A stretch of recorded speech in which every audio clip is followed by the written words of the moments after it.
Hello and welcome to MacStories Unwind. I'm John Voorhees, and with me is Federico Viticci. Hey, Federico. Hello, John. How are you?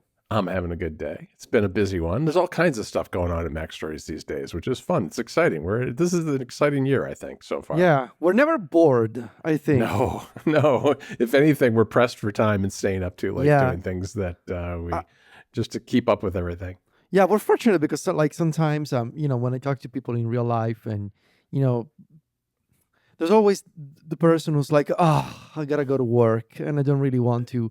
And they're like, that's my problem because I feel extremely fortunate to be able to say this. But I love what we do and to the point where I feel like sometimes I do too much, in the sense of sometimes I'm supposed to just not think about work and just play a video game or listen to music, and sometimes I end up being sucked into reading about the latest app or the latest web service and that's a good problem to have, and I feel extremely lucky to be in this position. But yeah, we never get bored. No, we don't. There's always a huge stack of things. Well, all right, Federico, I have a couple of things for Unplugged for you. One is we have some very, very important follow-up. This is extremely important and extremely revelatory about something that you discovered immediately after last week's episode. Yes, because when we went into that episode, we were not thinking about talking about Kuzu. Kuzu was not thinking, that wasn't something that was on our mind. You brought it up, and I had never heard of it. And then when I was doing the show notes, I realized that Kuzu is the exact same thing as kudzu, which is an invasive plant in the south of the U.S., including where I live. Incredible. Because it's a Japanese ornamental plant that... How do you say it again? Kudzu. Kudzu. Especially in the south, you say kudzu. Okay, well, ask Stephen how to say kudzu. Italian listeners will know how oddly similar that sounds to a very common bad word in Italian. Oh no! I'm sorry. I don't want to say it. I'm just gonna have you say it, because if I say it, it's gonna sound like something else. And no, I don't want to. Yeah, I think you should explain to me what it means offline, and I apologize to all the Italians out there who just heard me say that. But here, it's an invasive plant that takes over trees. It's a vine that grows up the trees. Okay. And I've seen it up as high as 50, 60 feet in the air. It goes way up and it covers the trees, chokes the leaves, and the trees die. So it's a bad thing. That's a bad thing. You do see it in especially in just in between, I call them in between areas, places where, just empty land where people either don't own it or it's just free open land. Yeah. Okay. Yeah, I guess there's parts of North Carolina is weird that way. There's just areas that are just kind of empty. You would think that by now the entire United States would be packed full of people, but it's not. There are open spaces. But today, Federico, besides kudzu and kuzu. No, hold on, because I also have some follow-up. You do? About kudzu? Yeah. Kuzu. Just say kuzu, Federico. Please don't keep saying it. I'm sorry. I'm used to saying it. It's everywhere here. I found kuzu, the powder. Yes. I found the powder at the grocery store that I mentioned. Yes. Because I knew, I had a mental image of that little glass jar, and I found it. It was 12 euros. Oh, it's close to what you thought. You said 15. I said 15. It was 12 and 32 cents or something. But yeah, I have the powder. I have the cheese. I have the pepper. Okay. I think at some point within the next week, I hope, I'm going to try the experiment. Now, there's a good chance that it'll go horribly wrong, because maybe this guy on YouTube was a fraud or something. I don't know. But I have all the ingredients to test this theory with the kuzu, with the powder, that hopefully will not overpower the taste of the cheese. So I hope not. I looked it up. I looked up the powder here in the United States, and I think a similar quantity is about $15. So roughly the same price. Roughly the same. Yeah. Okay. Yeah. You do have another unplugged topic for today, which I find really interesting. Yeah, I was thinking about, I was out for coffee, and I thought about the fact that you often will explain to people that in Italy, you go to a bar for coffee. and you don't mean a bar like where you would get a glass of wine or a mixed drink or whatever, cocktail, whatever it is. And that I know squares very, with my experience in Rome when I would go out. Yeah. And it's very different for like Americans go to a place like Rome and they're looking for the takeout coffee in the cardboard cup that's really big, like, at Starbucks or whatever. And that's just like, that's not a thing in Italy. It's like, it's very hard to find. You can find American coffees here and there, but they're for the tourists really, aren't they? I mean, like downtown Unfortunately, we now have Starbucks. Oh, you do? Oh, that's right. I think I remember that. There's only a couple of them in the whole country. There's a couple in Rome now. There's one in the center of Rome, I think, and there's one at the mall nearby where the where the Apple Store also is. They open Starbucks, and I see young people. I think young people getting Starbucks is more of like, I don't know, like a TikTok thing, like following the trend of like getting these frappuccinos or these other like sugary monstrosities that they have seen on social media. Well, it's probably a novelty for people. It's a novelty. But yeah, we do have Starbucks. But yes, most people. So here's the thing: what you call a bar in the United States, we call an American bar. What you call a coffee shop, we call a bar. So we go to a bar to get, and typically like a bar in Italy. So you see the sign outside, it says bar something with the name of the place. Bar. Right. You go to a bar and it's like, there's usually like what you call a bar, and you go there, you can get an espresso, a cappuccino, you can get a juice, you can get a glass of water if you want. You can get a Coca-Cola, you can get whatever. There's usually like another, like in a typical bar, you can also get a liquor if you want to. Sometimes you go there and you see people getting what we call in Italian, it's caffè corretto. It means like a corrected coffee, which is basically like it's an espresso shot with a little liquor in it. Sure. So like an Irish coffee. Like an Irish coffee, yes. Some people are into that. But you can also get something to eat. You can grab a bite at a bar. Now, typically, it goes like this. In the morning, you can get a pastry. So you can get a croissant. You can get like another type of pastry. We have these large cookies that you can get. I'm a big fan of Italian pastries and cookies. I love them. Or you can get a sandwich. Yeah. So you will find a regular sandwich with something inside, or you can get like what we mentioned last week, a focaccia with some kind of like ham or mortadella inside, like that sort of thing. Mm-hmm. But that's your typical bar experience. Like it's a coffee shop that also serves food, and you do not get the Starbucks coffee there. Right. You typically get an espresso or a macchiato or a cappuccino or that sort of stuff. But we do have American bars. That's though, especially in the past decade, I think. That style of like the American, also sometimes you see them called like lounge bars.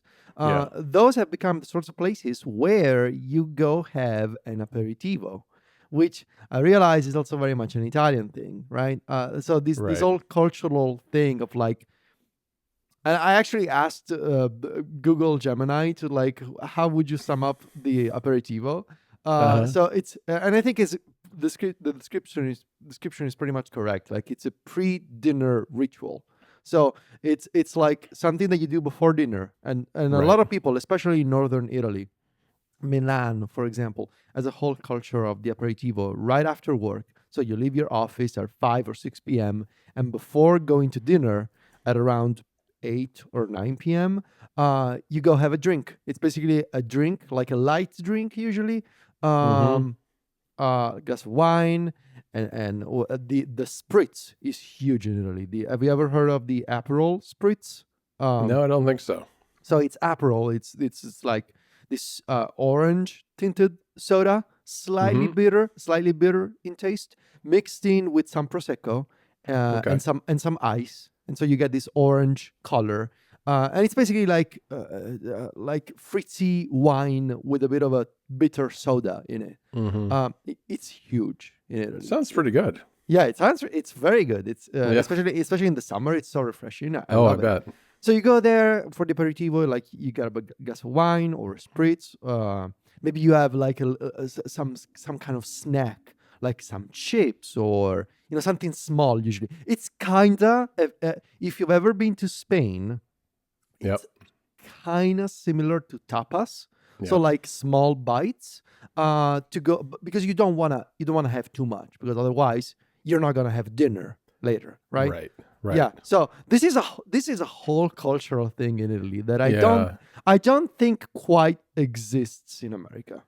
No, I don't think it does. Although tapas is very popular here. There are a lot of tapas restaurants, but I think when Americans go to a tapas restaurant, they're typically going there not before dinner. It is dinner, and so it's more of a small plates, but shareable amongst a lot of people. So you'll go with a group of people, and you'll get a whole bunch of different things, and all share and try everything. So it's done a little bit differently in that sense, I guess.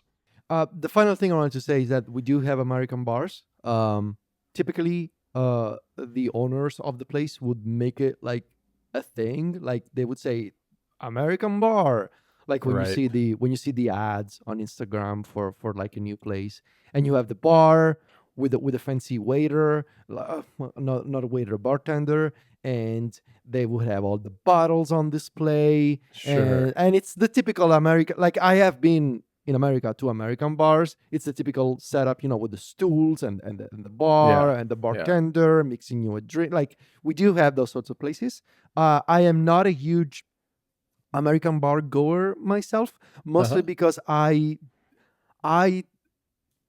am very I prefer light drinks. I am not that into like heavy liquor myself. Yeah, no, I totally understand. Well, I guess I should do a really quick recap of some American things that are similar to this. Obviously, we've talked about coffee shops. One of the things that bars in Italy made me think of are soda shops here. We actually have an old-fashioned soda shop where I live, which has been around since the 30s, and it has a counter with stools, and it's not, just strictly for coffee, but it's a joint for having, a breakfast, kind of a traditional diner breakfast or a sandwich in the afternoon or whatever. Obviously, your typical American coffee shops. One thing that I think is unique in the area that I live now is they have something called a bottle shop. A bottle shop. Yeah, this is something that is typical. It's wine and beer, basically. And I think this is so much of American bar culture, anything having to do with alcohol, was shaped in the 20s by Prohibition. And the fact that every state regulates alcohol a little differently. So everything is a little different from place to place. You'll always find restaurants serving alcoholic drinks, and you'll find bars, but you'll also find things like these bottle shops, where a typical bottle shop in North Carolina, you walk in, maybe they have a bar where you can grab a drink from like a draft beer or a glass of wine, but they'll also have shelves and shelves of bottles. It's what it sounds like. I mean, whether it's bottles of beer or bottles of wine. And so it's kind of like stop and have a drink and then take some home type of place. So it's a kind of a combination bar and store in a way. Nice. Well, I do have a pick. Do you? This week. I do. It's a music pick. It's an album by a new band that I discovered thanks to Spotify's algorithm a couple of months ago. And I discovered the band thanks to a single that ended up in my Discover Weekly playlist. And I saw that they had an album coming out at the end of January. So I was keeping an eye out, and the album came out, and I love it. So the band is called Slowly, Slowly. This is the name of the band. And the album is Forgiving Spree, which is also one of the singles. And possibly the best song on the record. So this is a pop punk / indie rock band from Australia. This is their fifth album, I want to say. I need to go back and explore their back catalog. I would describe them as an interesting mix of like The Main and Panic at the Disco. Interesting. So I really think you'd be into that. Yeah. Their latest album, 9 songs, 33 minutes, goes down super easy.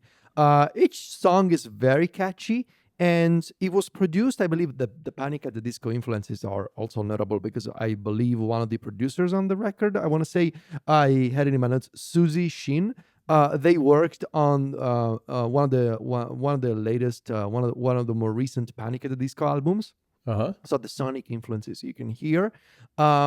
It's just a great record if you're into that sort of genre. Forgiving Spree is a great song. The title track of the album. The closing track, Born Free, starts as this slow acoustic ballad that really showcases the singer's incredible voice, which you wouldn't like. I think the last song really like. It serves as a reminder that the frontman and the singer of Slowly, like, he's got a really great voice, and I especially like how this final song on the record closes with this voice memo, this 20 seconds of this voice memo of his wife listening to the song for the first time. It's a very emotional song. Wow. And despite being like this pop punk indie rock band, they explore, I was reading some interviews, they explore like some serious themes in the record. Like, for example, Hurricane, which is another good song, is about this time when the singer was physically in California when one of the hurricanes a couple of years ago was happening, but they were also experiencing him and his wife a miscarriage.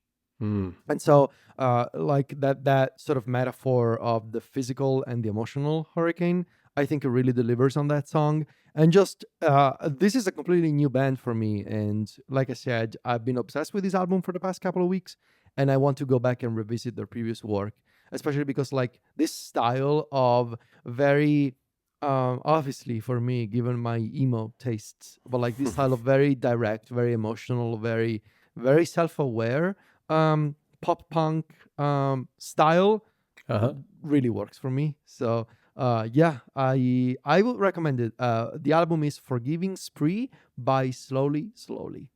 All right. Well, that sounds really good. I'll have to check it out too. I've never heard of them, but sounds terrific. Oh, there's one song called Love Letters.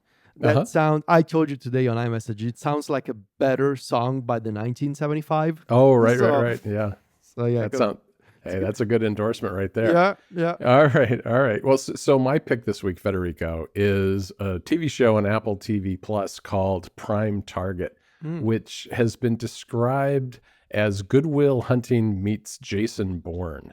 Okay. Which I think is a really good way. Yeah, it's like it's an esoteric kind of academic thriller because I'm into that. Yeah, it revolves around a character named Edward, who's a British mathematician, and he discovers what he thinks is a pattern in prime numbers, which, if he's correct, it will invalidate all cryptography worldwide. Oh, yeah. Okay. Right? And allow whoever controls it to break into any computer system or bank account or whatever it happens to be. And you find out that all these mathematicians who are working on these kind of problems happen to be surveilled by the NSA, because the NSA explains, the most dangerous people in the world aren't the terrorists. They're the mathematicians who might, might break the codes. A little far-fetched, but still, it's kind of a fun premise. And so this guy, Edward, he has been doing this research, and he thinks he had a breakthrough, and he's being surveilled by this woman in the NSA. And it turns out that there's also some shadowy group that is following both his work and also onto the NSA. And so they both end up getting targeted by the shadowy group at the same time, which kind of throws them in together, where they're now working together to try to figure out who is this group, what's going on, why are these people trying to kill us? And it's gotten some pretty good reviews. There's a good review in The Guardian. I'll link to that in the show notes. But I've really been enjoying it. It's got only 3 episodes so far, so there's more to go. But I was really into the first few that I watched, so I thought I'd pass that one along today. This sounds like extremely my thing. Yeah, this definitely has Ticci written all over it. Yeah, you would like this, because there's this is like when you recommended Hijack, and then Sylvia and I got obsessed, and we finished Hijack in like 3 days. Yeah, this has that kind of vibe. So like with this one, he's like this mathematician, and and you'll like this part. He's doing his research, and he's obsessed with his research, and he's staying up half the night doing his research. And then at one point, he's trying to prove a theorem to this guy. He said, is your tablecloth valuable? And the guy's like, well, no. He said, oh, give me that marker. And he starts writing all over the tablecloth and doing all the mathematics on the table. It's a lot of fun. All right. Before we go, Federico, I do want to briefly mention, I wanted to give everybody one more of these Unwind deals that I found, because since I talked about Prime Target, I noticed that Jack Ryan, which is a great series too, that one is on sale. You can get it through Apple TV for $20 instead of $40 right now if you go for the full I think it's the full thing, however many seasons are out there. So check that out. I'll have a link in the show notes. Okay. All right, Federico, that's it for today. That's it for this week. We'll be back next week with more picks and more stories. Thanks for joining us for the day. You can find the two of us at MacStories.net and at Club MacStories. Federico is on social media where he is at Viticci. That's VITICCI. And I'm there too as at John Voorhees. JOHNVOORHEES. Talk to you next week, Federico. Ciao, John.